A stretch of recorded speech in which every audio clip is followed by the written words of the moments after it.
अच्छा जी, part 2 start हो गया।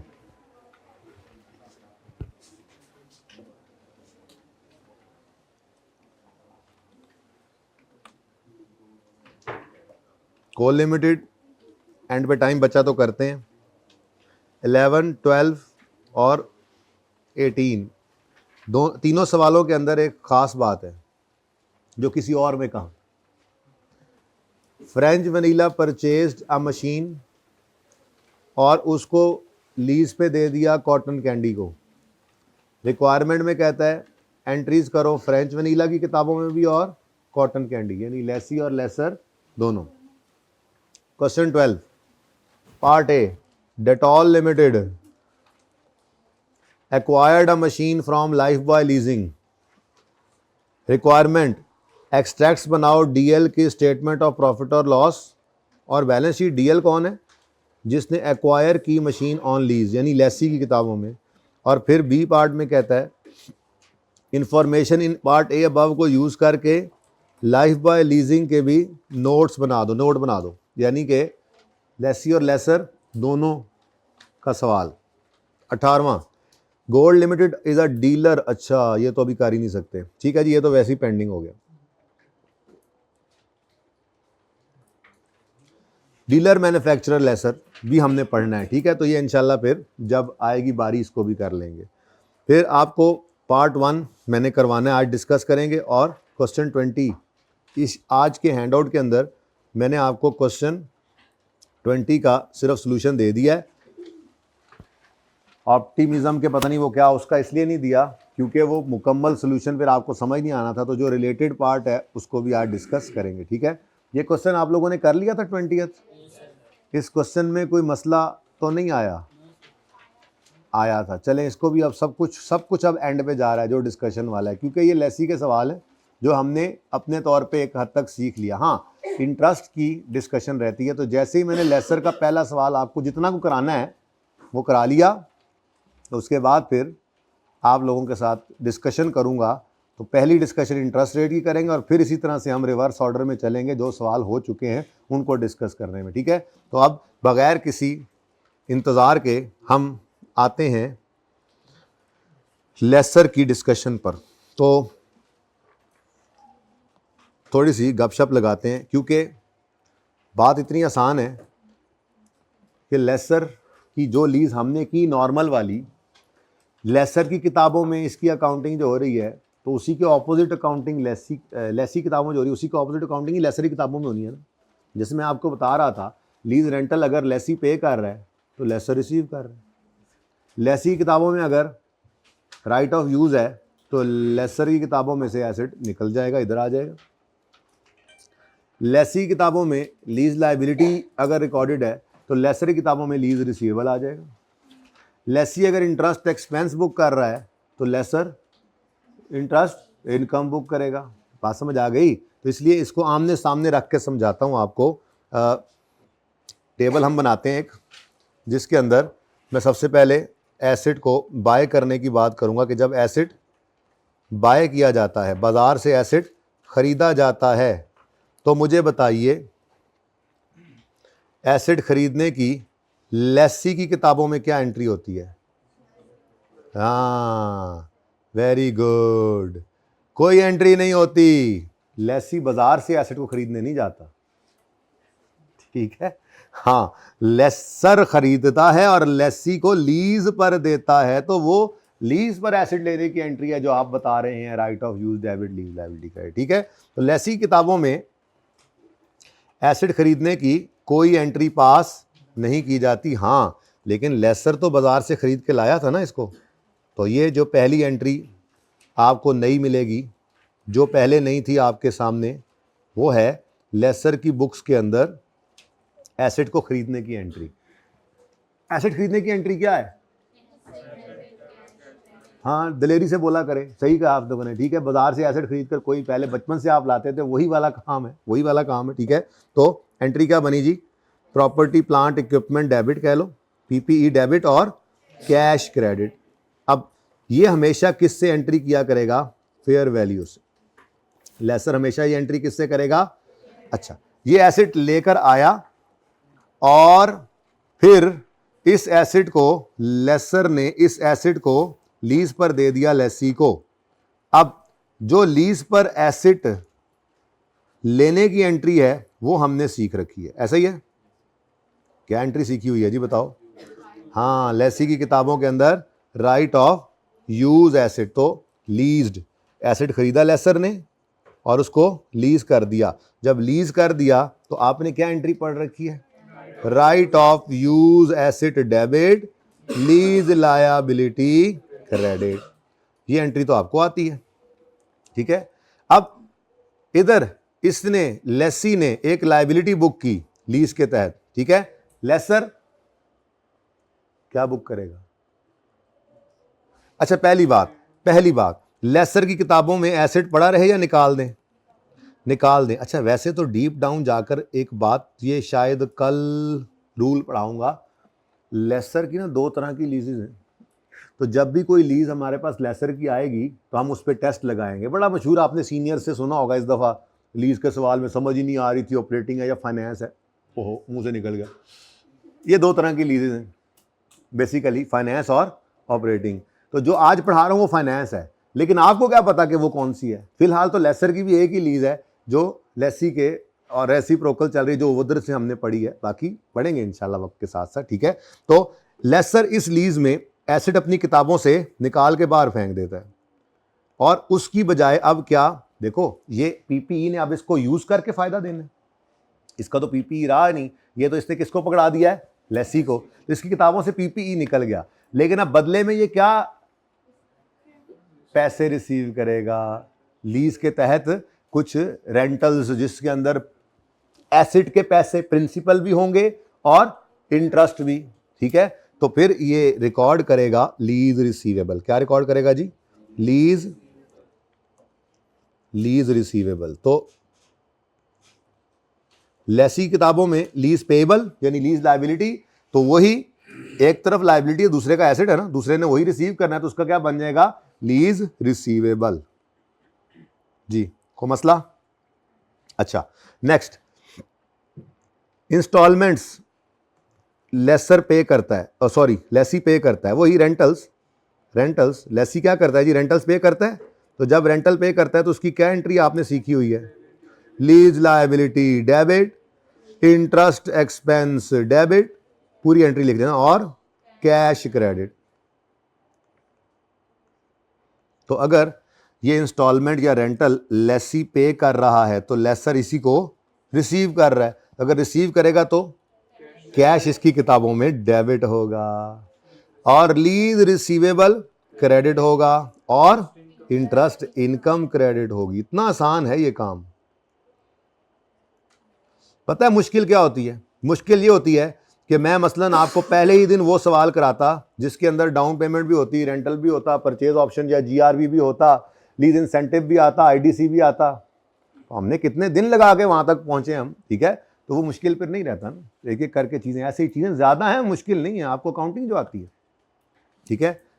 लीज रिसीवेबल क्रेडिट और इंटरेस्ट इनकम क्रेडिट। यार क्या डेथ पड़ी हुई है तुम्हें, हैं? व्हाट टॉक इज, पूछ रहा हूं उससे। अच्छा जी, जी बेटा,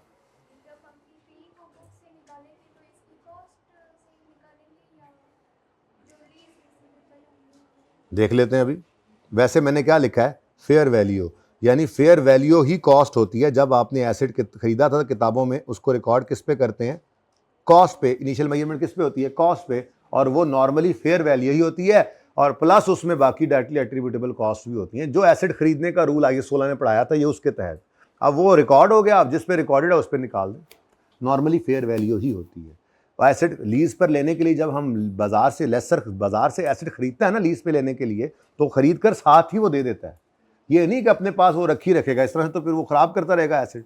तो एसेट लिया और लीज पर, तो जो फेयर वैल्यू है उसी पर आया करेगा और उसी पर ही हम उसको क्रेडिट कर दिया करेंगे, ठीक है। लेकिन लीज रिसीवेबल के आगे मैंने ब्रैकेट में फेयर वैल्यू नहीं लिखा, गौर कर रहे हैं आप? तो जैसे लीज लायबिलिटी के लिए रूल था पीवी ऑफ एलपी पे रिकॉर्ड करते हैं, ऐसे लीज रिसीवेबल के लिए भी एक रूल है, वो भी बता देता हूं जब उसका नाम लिख लूंगा, ठीक है। अब वो बैलेंस होगा या नहीं होगा ये आगे की बात है, अभी एक आध दिन तो होगा, ये सेम होंगे, ठीक है, सही है। अच्छा, यानी लेसर का सवाल होगा तो फेयर वैल्यू को इग्नोर नहीं करना। देख लो पहली एंट्री फेयर वैल्यू से हो रही है, तो लेसी के सवालों के अंदर फेयर वैल्यू क्या करते हैं हम, इग्नोर, लेसर के सवालों में इग्नोर नहीं करेंगे। ये किस क्लास की इतनी ज्यादा आवाज तेज है, सरनान क्लास की? अच्छा, ये कौन सी, ये हाइब्रिड की आवाज तेज है या इधर हमें लीकेज हो रही है आवाज की? साथ है। अच्छा ऐसा है ना, ये कुछ इसका ना बंदोबस्त करें ताकि हमारा भी स्पीकर चल जाए। उसका मैंने कहा था आपको, सर शायद आए तो उनको कहिएगा कि यहाँ पे वो करवा दें, हमें सिस्टम लगवा दें। अच्छा जी, मेरा अपना स्पीकर चल रहा है ना इस वक्त, तो वो ज़रा कम हो जाती है आवाज़। डिस्टर्ब तो नहीं हो रहे हैं, निकल जाए फिर क्लास। अच्छा जी, उसके बाद मेरे बच्चों निकल जाएं ये कह देता हूँ मैं, लेकिन जो दरवाजे के पास बैठा हो करे वो कुंडी लगा लिया करे। हो सकता है कोई ऐसी जज्बात में आके सचमुच कहे कि मैं निकल रहा हूँ, जैसे क्लास के एंड पे बंदा कहता है जाओ, जिसने जाना है जाओ, मतलब ये नहीं होता कि सचमुच उठ के चले जाओ, सही है ना, मतलब ये होता है कि जाना नहीं है, ऊपर से कह रहा होता हूँ। तो जो दरवाजे के पास बैठा हो ना उसका काम क्या है, ज़्यादा फाड़ लिया करे, ठीक है ना। अच्छा जी,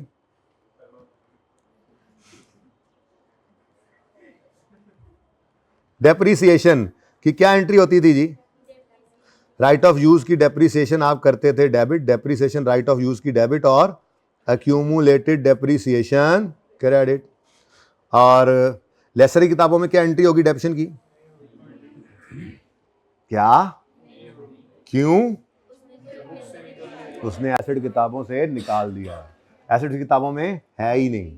लीज रिसीवेबल नाम का एसेट आप बुक किया है, उसके अगेंस्ट तो कैश आने, ठीक है ना। अच्छा जी, तो इसका मतलब ये एंट्री इधर नहीं होगी। और लास्ट वर्किंग वन हम करते थे लेसी के सवालों में, बोलो, तो वर्किंग वन लेसर के सवालों में भी करेंगे, वर्किंग टू उसी तरह से होगी। तो वर्किंग वन के अंदर हम किया करते थे ना जी, लीज पेमेंट, एक हम निकाला करते थे जी लीज पेमेंट्स, और दूसरा हम निकाला करते थे उसी की प्रेजेंट वैल्यू, और हमारी वर्किंग टू स्टार्ट होती थी यहीं से, ठीक है। लेसर के सवालों में भी वर्किंग वन में लीज पेमेंट ही होती है। असल में लीज पेमेंट का मतलब क्या है, वो पैसे जो लेसी ने लेसर को पे करने हैं, तो फिर वही पैसे हैं जो लेसर ने लेसी से रिसीव करने हैं, लेकिन इसका नाम बदल जाता है। लेसर के सवालों में हम लीज पेमेंट का नाम रख देते हैं ग्रॉस इन्वेस्टमेंट,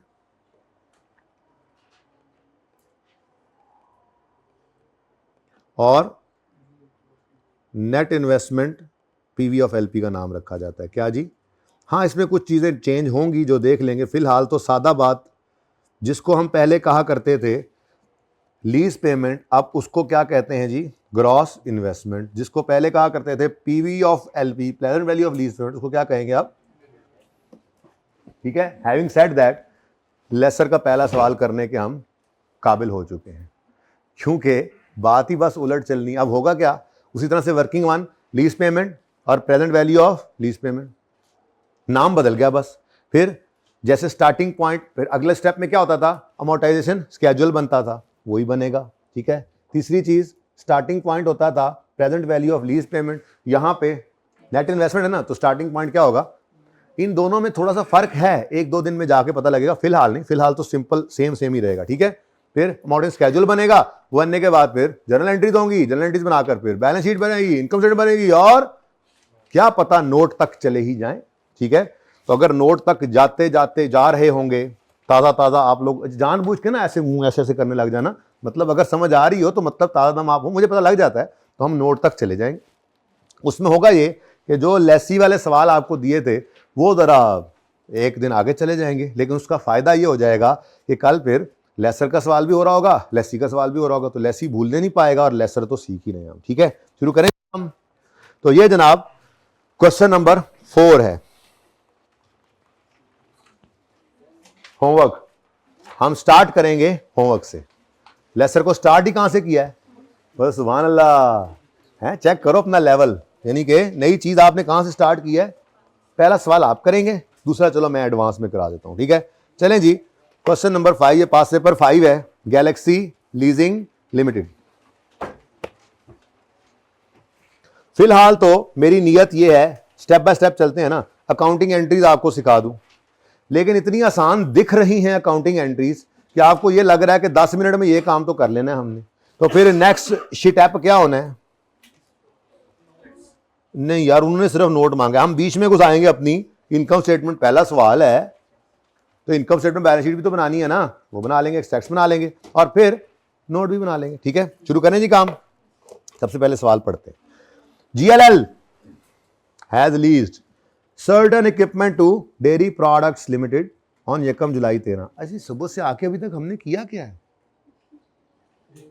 कोई सवाल नहीं किया मैंने बोर्ड पे ना, तो क्या करते रहे? अच्छा हाँ, वो ईयर एंड और डिफरेंट, ओहो GRV, अच्छा अच्छा अच्छा, अभी काम शुरू किया है, कोई ये ना कहे हम थक गए हैं। ओके, आज काम नया शुरू हो रहा है। अच्छा जी, GLL has leased certain equipment to dairy product limited on यकम जुलाई 13। अकाउंटिंग एंट्रीज करनी है in the books of GLL। Now GLL कौन है? लेसर। ठीक है, तो इतना आसान टॉपिक है कि लेसी से लेसर पे आ गए, समझ ही को नहीं लगी हो, ये भी हो जाना है ऐसे ही। आसान लग रहा है ना अभी तक आपको लीज? आप अपने सीनियर से पूछेंगे तो कहेंगे ये मुश्किल है, हालांकि मुश्किल कुछ नहीं है। मुश्किल सिर्फ ये है कि फिर चीज़ें छोटी छोटी ना बाद में भूलने लग जाती हैं। उसका तरीका बताऊंगा मैं।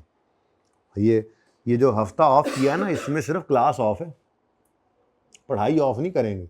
छेड़खानियाँ मेरी आपके साथ चलती रहा करेंगी, कभी कोई चीज़, कभी कोई चीज़, कभी ऐसे ऑनलाइन कुछ आ गया, कभी कुछ। ये ब्लेसिंग बनानी है आपने, गड़बड़ नहीं कर देनी। ठीक है ना? तो जो चीज़, मसला जो है वो यही है कि 1 महीने बाद लीज की ये छोटी छोटी चीज़ें भूल जाती हैं। तो आपने उसका तरीका क्या करना होगा वो इंशाल्लाह आपको साथ साथ बताता रहूँगा। ठीक है, फिर तंग करता रहूँगा आपको जी। Following information is available. Cost of equipment, normally fair value ही कॉस्ट होती है, यानी जो फेयर वैल्यू होती है उसी पर ही हमें बाजार से मिलता है ना, तो ये इन्होंने ख़रीदा होगा। ठीक है, अच्छा, ये जो एसेट खरीदने की एंट्री है ना, एसेट डेबिट, कैश क्रेडिट, ये एंट्री आपने सिर्फ तब करनी है पर्चे में, मोबाइल यूज़ करने वाले भाई, तब करनी है सिर्फ पर्चे में जब इसके साथ डेट ऑफ परचेज गिवन। अब इस सवाल में डेट ऑफ परचेज गिवन नहीं है, तो किताब के सोल्यूशन में जब आपको पास पेपर का सोल्यूशन दिखेगा उसमें पहली एंट्री नहीं होगी। सही है, लेकिन चूंकि मैं पहला सवाल करा रहा हूँ, मैंने भी पहली एंट्री तो करानी है ना, तो मैं इसके साथ डेट अज्यूम कर लेता हूँ। आपने पर्चे में ऐसे नहीं करना, पर्चे में डेट ऑफ परचेज गिवन हो तो पहली एंट्री खरीदने की करना, वरना नहीं करनी पहली एंट्री, बस लीज पर देने की पहली एंट्री कर लोगे। ओके, लेकिन मैं फिलहाल इसको अज्यूम कर रहा हूँ कि सेम डेट ही अज्यूम करें। Assume date of purchase is यकम जुलाई 2013। ठीक है जी। अच्छा, उसके बाद अमाउंट रिसीव्ड ऑन यकम जुलाई 13, ये क्या होगा फिर? डाउन पेमेंट जिसको कहते हैं, यानी सवाल में डाउन पेमेंट भी आ रही है। अच्छा, फिर 4 एनुअल रेंटल्स हैं इन एरियर्स, पता लगा 4 साल की लीज है। ठीक है जी। उसके बाद guaranteed residual value on expiry of lease, ये क्या है? लेसी के सवाल में पढ़ के आए थे, ये तो लेसर का सवाल है।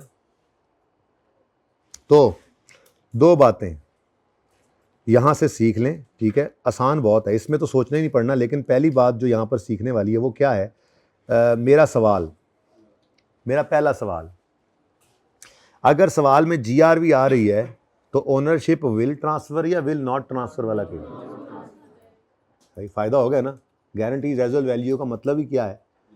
एसेट लेसर, ये वह कोर मसला है, आजकल तक नहीं आ रही थी आवाज़, ये क्लास आज शुरू हुई है क्या? आपको नहीं आवाज़ आ रही? मुझे तो बहुत आ रही है।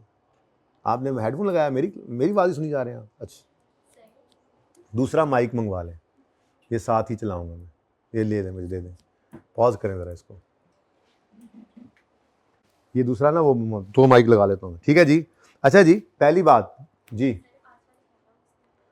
बड़ा सवाल सी, मैं क्या पता नहीं था जो क्या सवाल निकल आया। हैंड आउट सामने है ना, हैंड आउट भाई दे दें, हैंड आउट आज वाले भाई, पीछे पड़े नहीं है तो मैसेज कर दें, वो भी 2 मैसेज करने हैं अब आपने, एक आपने ये माइक मंगवाना है, दूसरा आपने हैंड ओवर, ठीक है। मैं पता नहीं की तो समझ नहीं आया। अच्छा सुने, गारंटीड रेजिडेंट वैल्यू निशानी है अकल वालों के लिए कि ओनरशिप विल नॉट ट्रांसफर वाला केस है। यानी यहां पे भी उल्टा, यहां पे भी लेसी और लेसर दोनों केस में रूल्स ऐसे ही बनेंगे। जैसे लेसी के लिए ओनरशिप विल ट्रांसफर और विल नॉट ट्रांसफर दो हिस्से रखकर लीज पेमेंट का फॉर्मूला बनाया था, ऐसे ही लेसर केस में भी ओनरशिप विल और विल नॉट ट्रांसफर डिफरेंट होंगे, ठीक है। और उनमें लीज पेमेंट ही कह दो, लीज पेमेंट का फॉर्मूला जो है उसी हिसाब से निकलेगा। बस इसमें विल नॉट ट्रांसफर केस में एक और चीज आती है जिसका नाम है अनगारंटीड रेजिडुअल वैल्यू, लेकिन चूंकि वो सवाल में नहीं है इसलिए फिलहाल बचत है। ओके चले। अच्छा जी, क्यों? किसने कहा नहीं निकलेगा? मैंने कहा नहीं निकलेगा, एक बार निकल जाएगा फिर वापस आएगा, ठीक है। छोड़ो अब इस बात को, चलें आगे। पहली बात यहां पे जीआरवी को देखकर क्या नजर आई? अभी पहला दिन पहला लम्हा, एडे लंबे लंबे सवाल। ओनरशिप जीआरवी देखकर क्या नजर आ रहा है? ओनरशिप विल नॉट ट्रांसफर वाला केस है जी। Ownership will not transfer to lessee. तभी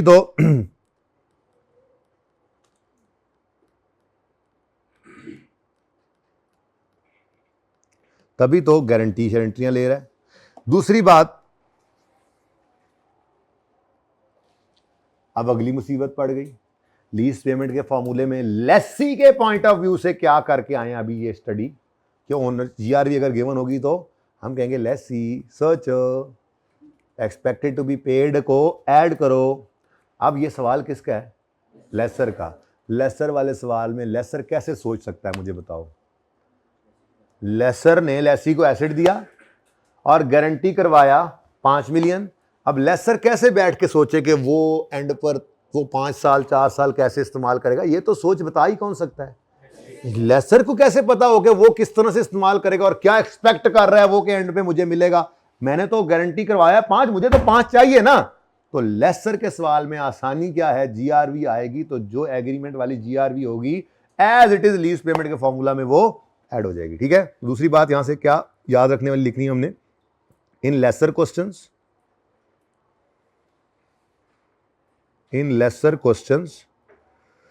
add given GRV इन लीज पेमेंट फॉर्मूला, ठीक है जी। मैं अभी भी इसको लीज पेमेंट फॉर्मूला ही कह रहा हूं, लीज पेमेंट लिख रहा हूं, फिर वहां पे जाके काट दूंगा लीज पेमेंट लिख के, ठीक है। सही हो गया। यूजफुल लाइफ इक्विपमेंट की कितनी है? 5 साल। Rate implicit in the lease is,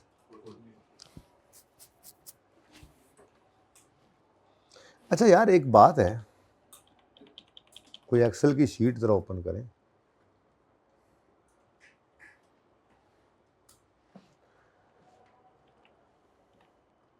asset किधर गया? वो बंद हो गया। ले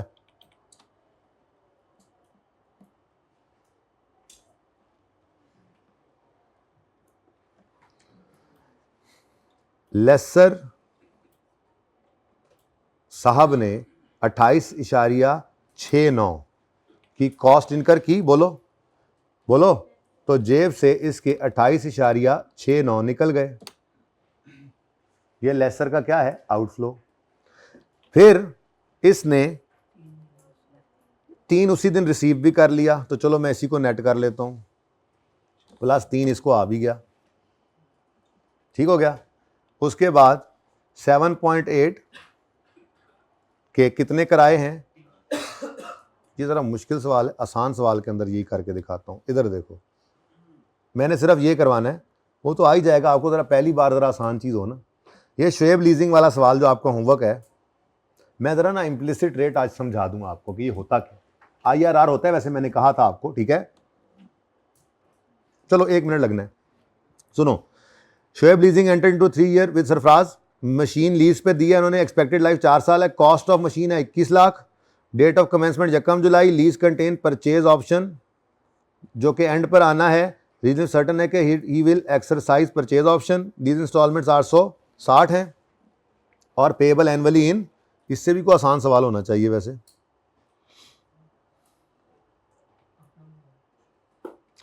असल में IRR जो है ना, इसी को कर लेते हैं, कुछ नहीं होता।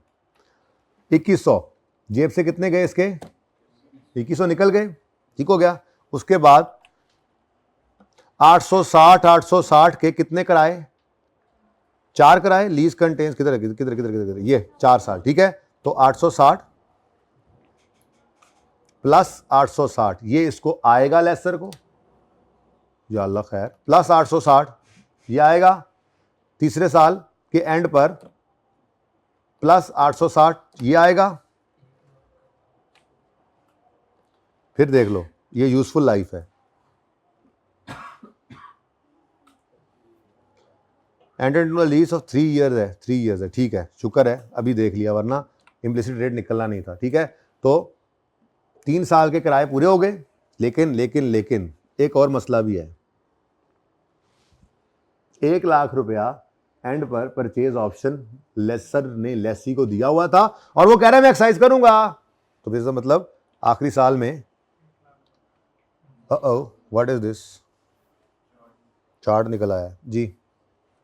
एक तो अपना कंप्यूटर ना हो, कीज ही आगे पीछे हुई होती जी। प्लस 100, यही कैश फ्लोज हैं इस लीज के। लेसर की इन्वेस्टमेंट है ना ये। लेसर ने 2100 रुपया आज इन्वेस्ट किया है कि नहीं किया? आज एसेट बाजार से खरीदा 2100 का, और किस्तों पे दे दिया अगले बंदे को, और उससे 860 की 3 किस्तें ले रहा है, और एंड पे 100 रुपया लेकर उसको एसेट भी दे रहा है। ओनरशिप विल ट्रांसफर वाला केस है, ऐसा ही है। अब मुझे बताओ, IRR का फॉर्मूला जरूरत ही नहीं लिखने की, ये एक्सेल में मौजूद है, आपको ये करने की जरूरत नहीं होती, ठीक है जी। ये कितना आ गया? आप कहोगे नहीं ये तो सवाल में गिवन ही नहीं है। असल में ना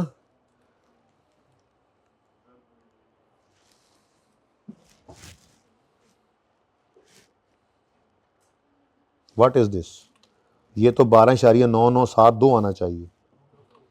ये कुछ मसला है इसका, एक्सल का मसला है, एक्सल का, ठीक है जी। ले अब हो गया, ठीक है। जरा दोबारा देख लेते हैं एक बार जी। IRR आपको नजर आ गया जी। 2100 जाएगा इसकी जेब से, 860 860 960, 3 साल के अंदर ये रिसीव करेगा, ठीक है।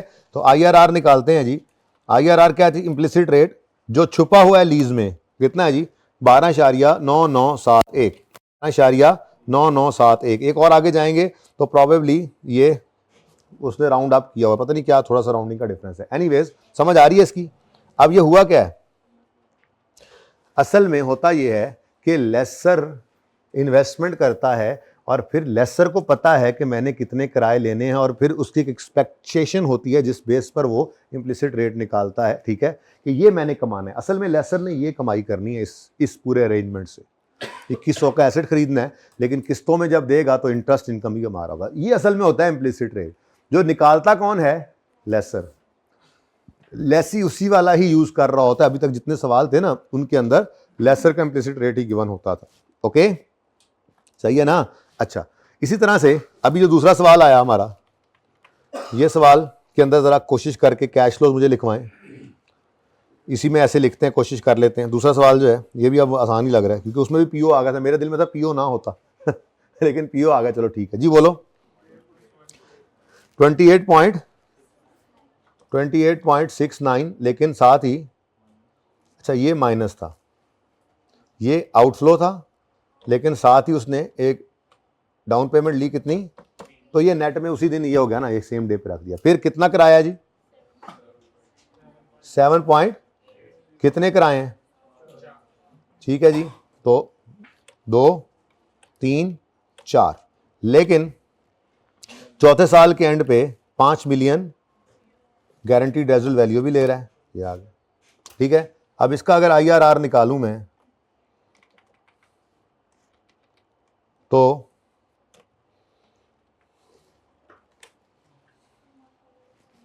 ठीक है जी, तो ये आ गया जनाब, कितने परसेंट आ रहा है सवाल के अंदर? एग्जैक्ट 14% आ रहा है।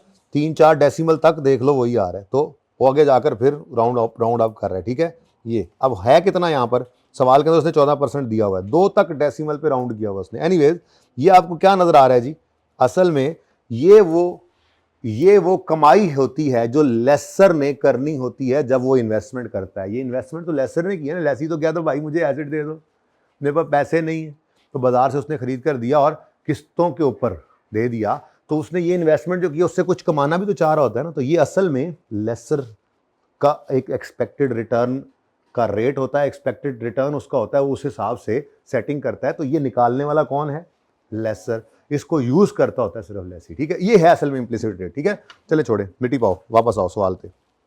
अच्छा जी, अब अगर मैं दोबारा से आपको टाइमलाइन बना दूं, जो कि मैं बनाने से मना करता हूं, तो चलो पहला दिन है उसको बना देते हैं, ठीक है। तो टाइमलाइन पर कितने सॉल्व्स नजर आएंगे आपको, 1 2 3 4, ठीक है जी, 4 साल की लीज है, एड्डी लंबी लाइन बन गई। लो जी, अब सबसे पहले आपको क्या नजर आ रहा है, डाउन पेमेंट, फिर आपको क्या नजर आ रहा है, रेंटल्स। देखो सब कुछ वैसा ही चल रहा है, 7.8 7.8 7.8 7.8, और फिर आपको क्या नजर आ रहा है, GRV। और यहां पर एक्सपेक्टेड टू बी पेड नहीं लेनी, यहां पर एग्जैक्ट फिगर लेनी है जो एग्रीमेंट में लिखी हुई है। गॉट इट, समझ आ रही है। चलो भाई अभी रखें, मेरे ख्याल में क्लास उनकी खत्म हो गई है, अभी 2 मिनट रखें। अच्छा जी, अब क्या करना है जी, इसकी प्रेजेंट वैल्यू निकालनी है, 3 अपनी जगह पर मौजूद, 7.8 के 4 रेंटल्स भी ले आएंगे और 5 को भी ले आएंगे, प्रेजेंट वैल्यू निकल आएगी। कोई मसला, शुरू करें काम। लो जी, वर्किंग 1, आखिरकार बोर्ड दी सुनी गई जी, हैं जी। तुम्हें समझ आ रही है कुछ, क्या समझ आ रही है, तुम्हारा पहला दिन है आज, तो तुम आज ही क्लास क्यों लेने आए उधर, ये टाइम बचाते तुम वहां पे जाके लेक्चर लेते अपने पुराने। Working number 1, lease payment. ये देखें जी, लीज पेमेंट जो पहले नाम हुआ करता था वो नाम अब बदल गया, उस नाम को बस हमने बदल के क्या कर दिया है जी, ग्रॉस इन्वेस्टमेंट। ये नाम बदल कर क्या हो गया जी, ग्रॉस इन्वेस्टमेंट, बाकी सब वैसे ही है। क्योंकि फॉर्मूला चेक करो, इसका फॉर्मूला क्या है, down payment plus rentals plus GRV, और यहां पे GRV expected to be paid वाला चक्कर ही कोई नहीं, यहां पर तो GRV जो एग्रीमेंट में लिखी हुई है, जो लेसी कहकर गया है लेसर, वो सारी की सारी लिख लेगा। Got it, you may not go, you may not get it जी। तो डाउन पेमेंट 3, रेंटल 7.8 के कितने, और GRV इधर रहा, ठीक है जी। तो टोटल क्या बन गया, ये मिलियन के अंदर ही सारी वर्किंग चल रही है, सारा सवाल ही फिर मिलियन में करेंगे, पागल थोड़ी है कि हम रुपीज लिखना शुरू कर दें। 39.2, ठीक है जी। उसके बाद हम नेक्स्ट क्या किया करते थे, कुछ याद हो, ये लीज पेमेंट जो होती थी इसकी प्रेजेंट वैल्यू निकाला करते थे, present value of lease payment.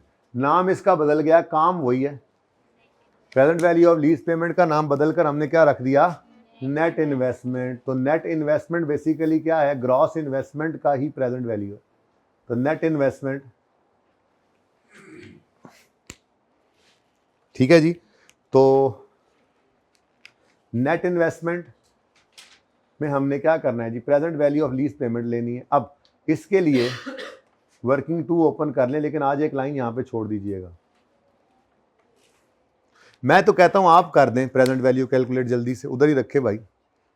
Working 2 में डेट और इंस्टॉलमेंट ने डेट और इंस्टॉलमेंट ही रहना है, क्योंकि इंस्टॉलमेंट लेसी पे करता है, लेसर वही इंस्टॉलमेंट रिसीव करता है। जल्दी करो, कुछ बदल तो रहा नहीं।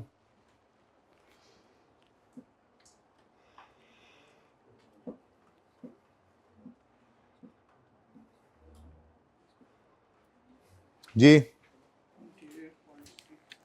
डेट और इंस्टॉलमेंट, ये 2 कॉलम मैंने कहा था पहले बना लें।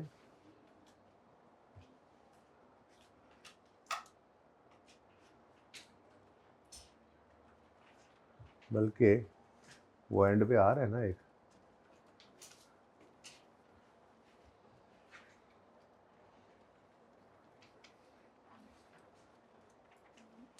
डेट, इंस्टॉलमेंट, प्रिंसिपल, इंटरेस्ट और बैलेंस। लेकिन मैंने सिर्फ कहा है आपको पहले 2 कॉलम्स बनाने का। तो किस दिन लीज कमेंस हो रही है? यकम जुलाई 2013, पहली लाइन हमेशा की तरह खाली। फिर यकम जुलाई 2013 पर डाउन पेमेंट आ गई 3। फिर एरियर में किराए हैं बाकी, तो पहला किराया 30 जून 14 पर 7.8, दूसरा किराया 30 जून 2000 7.8, तीसरा किराया 30 जून 2016 पर 7.8 और चौथा किराया 30 जून 17 पर 7.8। लेकिन मसला क्या हो गया?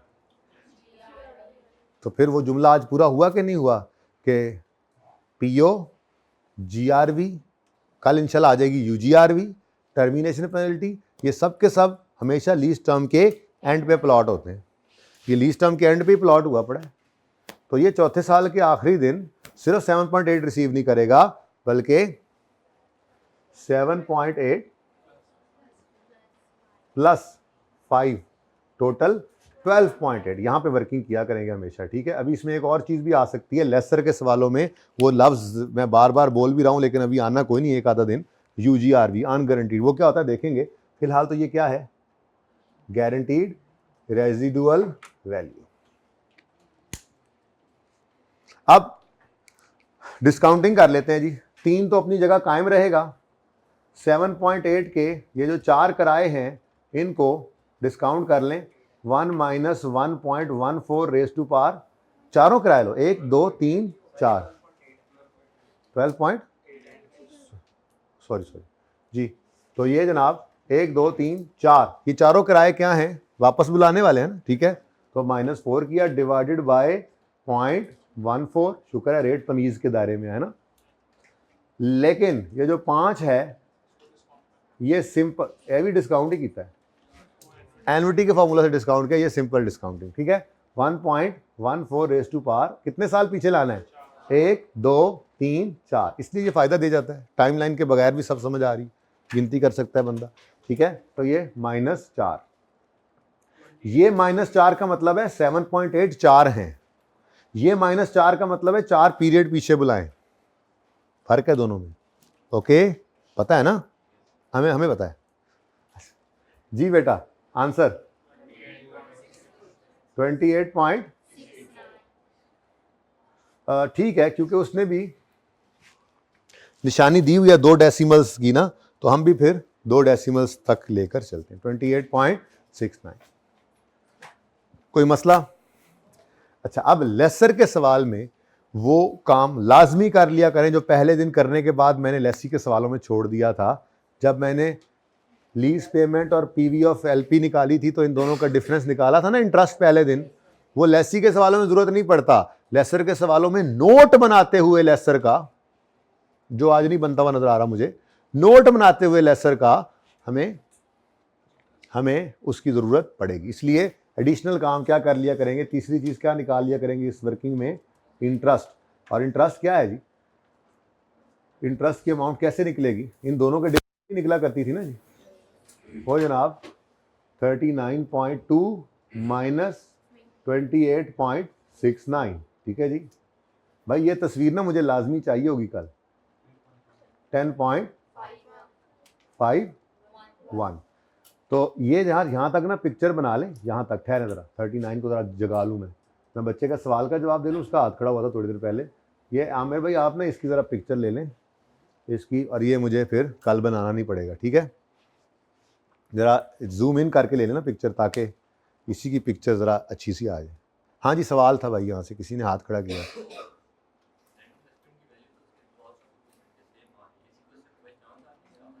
ये हर उस आगे की बात है, ये तब तक बराबर ही आती रहेगी भाई जब तक, अच्छा देखो, छोड़ दो फिलहाल, बराबर आ रही है ना, जाने दो। अभी यूजीआरवी ने भी आना है, ठीक है, फिर आईडीसी ने भी आना है, फिर ये कुछ चीज़ें हैं जो इसको जो है वो आगे पीछे कर सकती हैं। फेयर वैल्यू ऑफ एसेट और आईडीसी दोनों पैसे लेसर लेसी से रिकवर करता है, तो नेट इन्वेस्टमेंट चेंज हो सकती है, फेयर वैल्यू डिफरेंट। फिलहाल उसको छोड़ दें, अभी तो बराबर है ना, ठीक है। लेसी के सवालों में बराबर आ रही थी और फिलहाल लेसर के सवालों में भी। अभी दिन ही कितने हैं, जुमा 4 दिन हुए मेरे ख्याल में, 5 हुए हैं लीज करते हुए, कितने दिन हुए हैं, तो कोई नहीं, अभी बराबर है, ठीक है। नहीं होगी बराबर, लेसर के सवालों में कभी कभी नहीं होगी, वो वजह भी पता लगेगी हमें, वो वजह हमें हमारे सामने होगी इंशाल्लाह, अभी नहीं, अभी बराबर है। पहला सवाल है, मुकालन दो। हाँ जी, अभी तक कोई चेंज सिवाय नाम के, सिवाय नाम के कोई चेंज? हाँ, एक सिर्फ चेंज आया है, जीआरवी 100% ही ले लिया हमने, कोई सोच विचार नहीं की। लेसी के सवाल में लेसी सोचता है और एक्सपेक्टेड टू बी पेड को ऐड करता है, लेसर के सवाल में एग्रीमेंट वाला जीआरवी उठा के लिखना है। फिलहाल ये चीज बस याद रखें, ये नई चीज है, ठीक है। चलें आगे। अब क्या करें जी, स्टार्ट करना है इसको कहीं से, तो कहां से स्टार्ट करें? आपके दिल में क्या आ रही है? हाँ वही सही कह रहे हैं आप, बिल्कुल। इसका स्टार्टिंग पॉइंट क्या हुआ करेगा हमेशा? Net investment. तो नेट इन्वेस्टमेंट क्या है?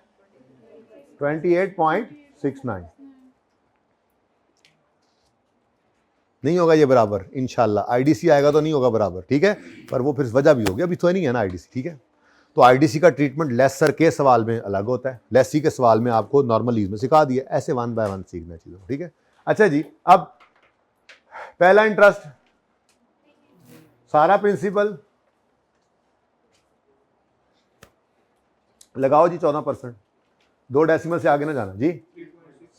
3.6 जीरो कर लो यार, 4.20 करो अब इधर भी जी, 21 पॉइंट, फिर लगाओ इंटरेस्ट एंड तक। 30 जून 14 की एंट्रीज करनी है, अगर सिर्फ जनरल एंट्रीज करनी हो तो। उसने एक्सट्रैक्ट्स मांगे, बैलेंस शीट नहीं, सिर्फ नोट मांग लिया ना। अच्छा चलो, आज पहला दिन है यार, कर दो पूरा। 3.0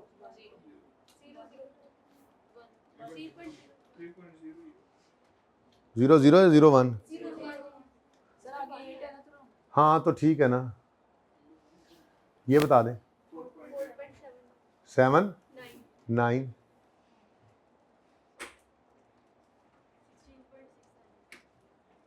वैसे पूरा करने की जरूरत है नहीं, लेकिन जल्दी कर लो चलो।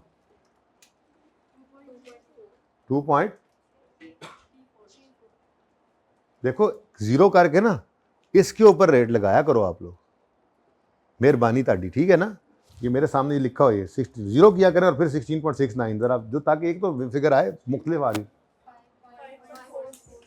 46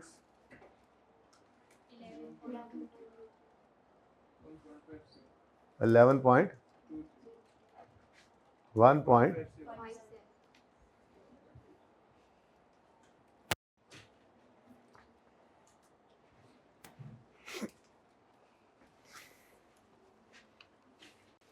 चलें जी, अब रिक्वायरमेंट को छोड़ें फिर, और ऊपर वाले सवाल की भी रिक्वायरमेंट को छोड़ें। ऊपर वाला सवाल जो होमवर्क है ना, होमवर्क, उसमें भी आपने सिर्फ जनरल एंट्रीज ही करनी है, ठीक है ना। एकदम से वक्त बदल गया, जज्बात बदल गए, हालात बदल गए, तो अच्छा है जो बाकी सवाल अभी पेंडिंग है वो कर सकते हैं आप, लेसी वाले अगर रहते हैं तो, ठीक है ना। अच्छा जी, अब एंट्रीज करनी शुरू करते हैं। सबसे पहली एंट्री ज़बरदस्ती में आपसे करवा रहा हूँ, 1 जुलाई 13 को कॉस्ट यानी fair value of asset given है और डेट ऑफ परचेज भी गिवन कर दी है मैंने, तो एंट्री बनेगी, एंट्री बन गई जी। सबसे पहली एंट्री जनरल एंट्रीज कर रहे हैं, ये रिक्वायर्ड नहीं है सवाल में। क्वेश्चन नंबर पास पेपर का नंबर कौन सा क्वेश्चन है? 5, नाम है इसका GLL। तो for the year ended, year and क्या है हमारा? 30 जून है। फॉर द ईयर एंडेड 30 जून 2014, पहला साल 30 जून 14 पे एंड हो रहा है, तो 1 जुलाई 13 पर पहले एसेट खरीदवाओ लेसर से। एंट्री क्या होगी? PPE डेबिट और कैश क्रेडिट। इसको रिकॉर्ड किस पे करना है हमेशा? फेयर वैल्यू पे। बोलो जी क्या है? 28.69,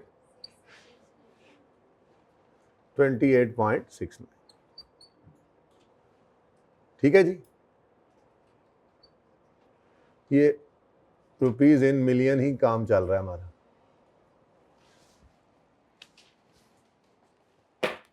उसके बाद ये एसेट इसी दिन लेसर ने लेसी को दे दिया है लीज पर, ठीक है जी।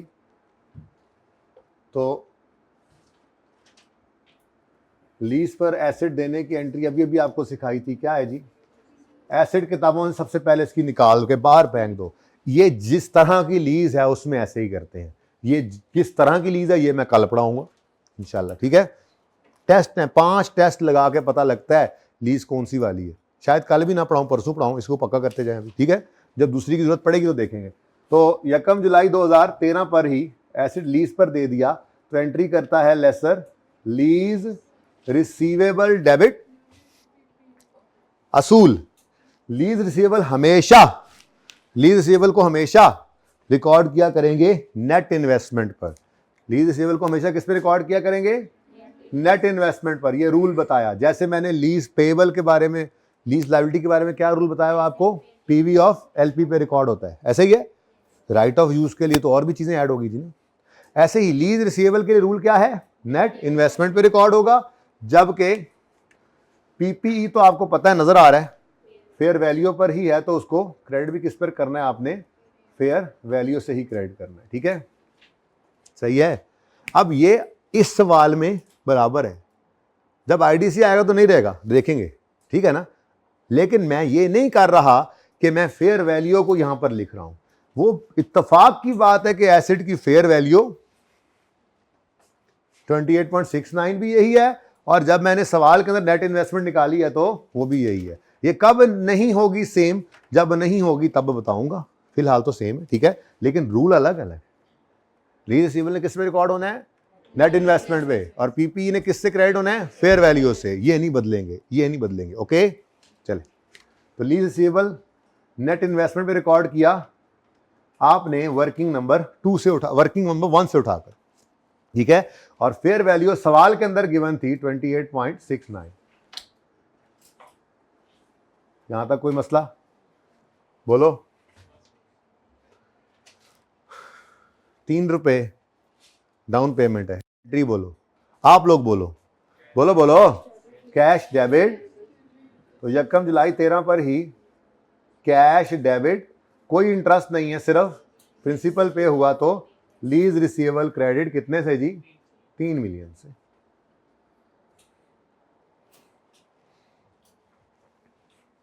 मुश्किल लग रहा है काम? बहुत आसान है। 30 जून 14 ये एंट्री पास कराओ, जल्दी करो, बल्कि जबानी तो बोल दो कम से कम entry. Cash debit, cash debit, lease receivable credit, interest income credit. 30 जून 2013 पर कैश किस्त आ गई, कैश डेबिट कितने से? 7 पॉइंट नहीं, अच्छा सॉरी मैं क्या 14 आ गए जी। तो 30 जून 14 पर 7.8 कैश आ गया। प्रिंसिपल कितना रिसीव किया इसने? एसेट के कितने पैसे रिसीव किए इसने?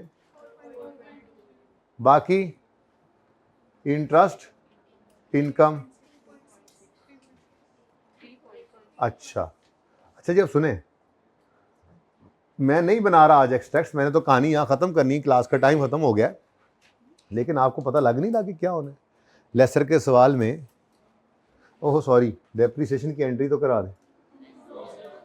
क्या नो सर, क्या मतलब? क्यों नहीं डेप्शन होनी? एसेट किताबों से निकाल दिया आपने। और लीज रिसीवेबल तो डेप्शन नहीं ना होता, तो रिसीवेबल तो कैश आएगा उसके बदले में, ठीक है, सही है।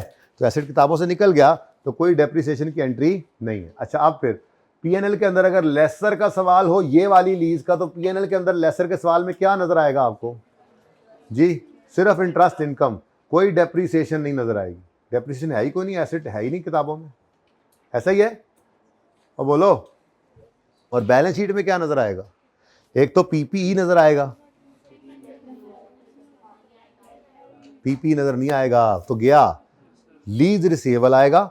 और लीज रिसीवेबल का भी रूल वही है, करंट और नॉन करंट की बाइफरकेशन करके दिखाएंगे, वही लाइन लगनी है, वही करंट, वही नॉन करंट, सब कुछ वैसा ही चल रहा है। हाँ, एडवांस के सवालों में इंटरेस्ट रिसीवेबल भी आ सकता है, जैसे वहां पे इंटरेस्ट पेएबल आता था। ईयर एंड आगे पीछे हो जाए तो इंटरेस्ट रिसीवेबल भी आ सकता है लेसी के सवालों की तरह से। लेसी के सवाल में वो पेएबल था, वही पेएबल दूसरे का रिसीवेबल भी तो है ना। बोलो तो मुश्किल या आसान? ये है लेसर की लीज, ये लेसर की अकाउंटिंग है बस, और क्या। ऐसे ही आज आपने ना टाइम ज़ाया किया है ना, ये तो आप खुद ही घर पे कर लेते कसम से। क्या यार रोज ही आ जाते हैं, छुट्टी करके तो देखो सर, अगले दिन समझ ही कुछ नहीं आनी। 30 जून 15 वैसे ही मैं कर रहा हूँ एंट्रीज, हालांकि रिक्वायर्ड तो शायद 14 ही था। तो पहली एंट्री नहीं होगी, दूसरी नहीं होगी, तीसरी नहीं होगी, सिर्फ चौथी एंट्री होगी। सही है? तो एंट्रीज ना इस सवाल में रिक्वायर्ड हैं ना ऊपर वाले में, लेकिन जाहिर सी बात है बुनियाद तो मैंने यहीं से डालनी थी, तो अच्छा हो गया ये सवाल में एक्सट्रैक्ट्स नोट्स बनाते रहेंगे, कल इंशाल्लाह यही काम करेंगे। लेकिन अगर अच्छा हो गया ना, आज थोड़ा सा पढ़ा है, ज़्यादा नहीं ना पढ़ना, बदहज़मी हो जाएगी। लेसी भी चल रहा है ना अभी, तो बस एंट्री समझ आ गई, ठीक है। तो लेसी वाले सवाल पूरे कर लेने आपने। Cash debit, lease, receivable, credit और इंटरेस्ट इनकम क्रेडिट। कैश कितना आया जी? लीज रिसीवेबल 4.79 नहीं है, और ठीक है जी। तो इतना सवाल ही आपने चौथा भी कर लेना है, चौथा सवाल भी बस आपने इतना ही करना है, ठीक है। उसके बाद ये 20वें सवाल का सॉल्यूशन आपको मिल गया है, ये आपने देख लेना है और कल इसको फिर डिस्कस करेंगे। कल 20वां 16वें का पहला पार्ट, बस यही मैंने डिस्कस कर रहे हैं। बाकी 11 12 थोड़े टाइम बाद करेंगे, और गोल्ड लिमिटेड ज़्यादा टाइम बाद करेंगे। बस ऐसी गलती से कॉपी हो गया था, ठीक है। होमवर्क में आपको मैंने यही शोएब लीजिंग दिया है, तो आप ये सवाल पहले करिए इतना जल्दी से, फिर शोएब लीजिंग करिएगा। और जो आपको मैंने लेसी के सवाल दिए थे होमवर्क में और अभी तक आपने नहीं किए या मैंने डिस्कस नहीं किए, अगर रहते हैं तो कर लीजिएगा, ओके। इसके लेसर के मैंने बनाए हैं, नहीं बना सकते, बना सकोगे तो बना लेना। लेसर के एक्सट्रैक्ट्स बनाने हैं सवाल के अंदर तो बना लें, मुझे कोई एतराज़ नहीं है। अल्लाह हाफिज़।